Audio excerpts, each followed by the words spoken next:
Sign up for the Agranak Studios newsletter at agranak.com. Make sure you're subscribed so you don't miss an upload. And join the conversation over at the Agranak Cult Discord. My very first game of Advanced Dungeons & Dragons was with 4 people. 1 DM and 3 players. One of the players was me. After that initial game, it was just myself and my best friend for many sessions. 1-on-1. He eventually got a girlfriend, and I was the third wheel, of course. So naturally, I became the dungeon master, and both of them played, which consequently solidified my love for being a dungeon master and or game master. Playing games like Advanced Dungeons & Dragons 2nd Edition, Star Wars, the role-playing game, Torg, role-playing the Possibility Wars, and more. I would venture to say that the typical person likes either group play or even solo play. I personally am a one-on-one player, but a group dungeon master. And I personally think that my sweet spot is 3 or 4 players at the table when I'm the dungeon master. Any more than that is too slow, in my opinion, for story progress. And it really doesn't work with my brain, I guess. As a player, I would typically play a PC, and then the Dungeon Master would typically play a DM PC. It just seemed right and kind of balanced things out. When I'm playing with a group of people, my mind tends to wander off, so I become a good candidate for being a bean counter or a mapper. But even that has its limits. I really think that if I didn't play one-on-one with just a DM and myself early on, I don't think I would have developed such a love for this game and the hobby, because I really wouldn't consider myself a gamer. I'm really about the fantasy and not the rules, though the rules have a place. And in some cases, the rules can lean into the fantasy, which is great when that marriage happens.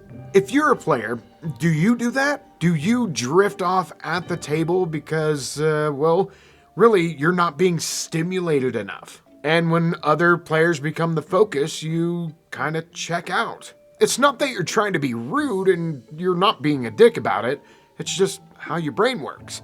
Maybe it's ADHD or something else. Or that's just how your brain works.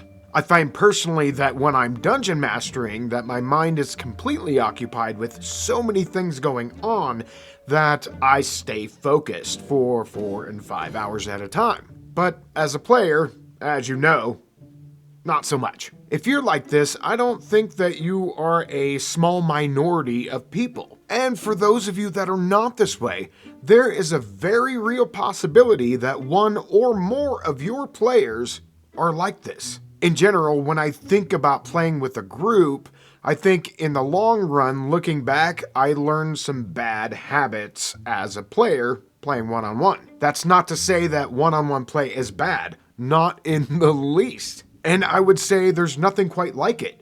You can't get the same feeling with a group, and you can't get the same feeling solo play. It is a niche unto itself. One-on-one is its own animal. And it's really an awesome form of entertainment for those that might have abandonment issues. Ask me how I know. So as I've gotten older, I've learned little by little how to be a good player in a group, but it's still not my favorite. If it's every once in a while, that's fine, but I wouldn't want to find myself in a playing group like that all the time. One-on-one D&D? Totally different. At any rate, there may be dungeon masters out there that want to play, but don't really like playing in a group. Those forever DMs that are completely trapped by being a DM and want to do that because it stimulates their mind, but need something else other than group play. And maybe this is for you, one-on-one play. Here's the thing though, it's intimate. I don't mean sexually. I mean, it's personal. It's personability. It's like going and having a cup of coffee or a beer with just a single friend and shooting the breeze. So you don't necessarily want to do this with a complete stranger. Then again, I guess you could be adventurous. Let me say that probably a lot of people won't like this form of gameplay. They want the group, maybe they're extroverts, and that's how they charge their batteries. They need the company of others, which is fine. But one-on-one gameplay, for me,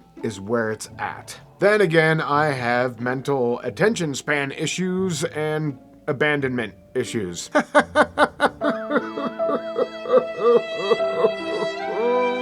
If you're in that category or can empathize with it, or are just interested in seeing what it is, maybe you can approach one of your DM friends and see if you can do a one-on-one game for a time, just to see if it's right for you. There's a great group of adventures out there that was produced for one-on-one gameplay called the Challenge series. There was 2 produced for each class. Fighters Challenge 1 and 2, Wizards Challenge 1 and 2, Clerics Challenge 1 and 2, and Thieves Challenge 1 and 2. There'll be links for those down in the description if you're interested. There's also a BXD&D module that's one-on-one called Blade of Vengeance. I've played through most of it, but the DM actually made it for 3 players, so I didn't get that one-on-one experience, ironically. But nonetheless, it is a great adventure. These adventures may be the perfect opportunity for you to try out one-on-one D&D. Let me know in the comments if you know of any other adventures that are one-on-one focused. Doesn't matter if it's D&D or any other system. Also, what do you think about one-on-one play? Is that something you've done? Something you're interested in? Let me know in the comments. All right, everyone. Thanks for stopping by Agranak Studios today, and we'll see you on the next one. Later. This video was brought to you by the generous support of our patrons. Consider becoming a patron so you can help us make more content like this. Or get yourself a t-shirt below. Later.